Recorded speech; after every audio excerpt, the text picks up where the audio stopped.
राजनीतिक जगत में जब इस तरह की हलचलें चलती हैं तो फायदे और नुकसान की भी चर्चा करते हैं अजय जी हम।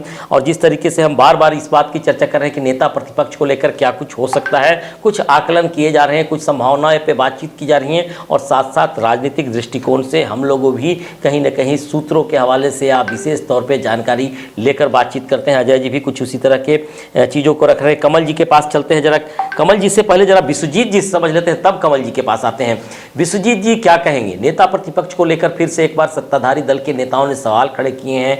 कहा जा रहा है कि अभी तक इसमें जानबूझकर देरी की जा रही है, विधानसभा का बजट सत्र आना है, कई मुद्दे फंसे हुए हैं, कैसे आगे बढ़ पाएंगे? क्या लगता है कहां पेच फंसता नजर आ रहा है? देखिए राकेश जी, अभी अजय जी ने बड़ी साफ तौर पे कहा कि जब भारतीय जनता पार्टी जो है वो एक लोकतांत्रिक पार्टी है और यहाँ पे आंतरिक चुनाव होते हैं, यहाँ पे निर्णय स्वयं नहीं ले लिया जाता है। तो और जो भी है सारे समीकरणों को देखते हुए बड़ी सूझबूझ के साथ एक मंथन होता है और मंथन के आधार पे यहाँ पे किसी भी डिसीजन पे पहुंचा जाता है, चाहे वो अध्यक्ष का पद हो, चाहे नेता प्रतिपक्ष हो, चाहे मुख्यमंत्री का पद हो। या भारतीय जनता पार्टी एक लोकतांत्रिक पार्टी है और लोकतांत्रिक पार्टी होने के आधार पे हम नेता प्रतिपक्ष या इस तरह के बहुत जिम्मेदार पद जितने होते हैं वो बहुत सूझबूझ के साथ चुनने की कोशिश करते हैं।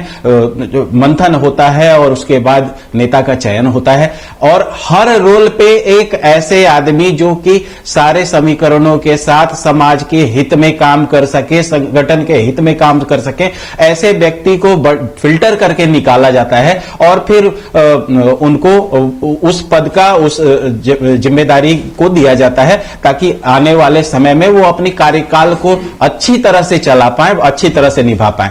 दूसरी बात यह है कि देखिए राकेश सिंह जी भी अभी कहते हैं कि अभी मान रहे थे, आपके ही बाइट पे मैं देख रहा था, उन्होंने कहा कि भारतीय जनता पार्टी सबसे बड़ी विश्व की सबसे बड़ी लोकतांत्रिक पार्टी है। तो भाई विश्व की जब सबसे बड़ी लोकतांत्रिक पार्टी होगी तो उसको लोकतंत्र का ध्यान भी होगा और वो अपने कार्यकर्ताओं को मंथन करके बड़ी सूझबूझ के साथ फिल्टर करके जवाबदेही देगी, जिम्मेदारी देगी ताकि वो अपने कार्यकाल को पूरी तरह सक्षम होकर निभा पाए और जनता के भले के बारे में सोच पाए।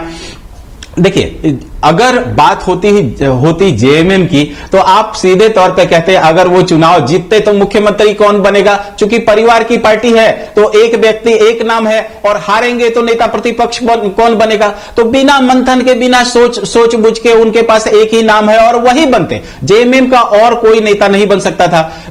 अगर आप बात करेंगे आरजेडी की तो आरजेडी का भी वही हाल है, परिवार की पार्टी है।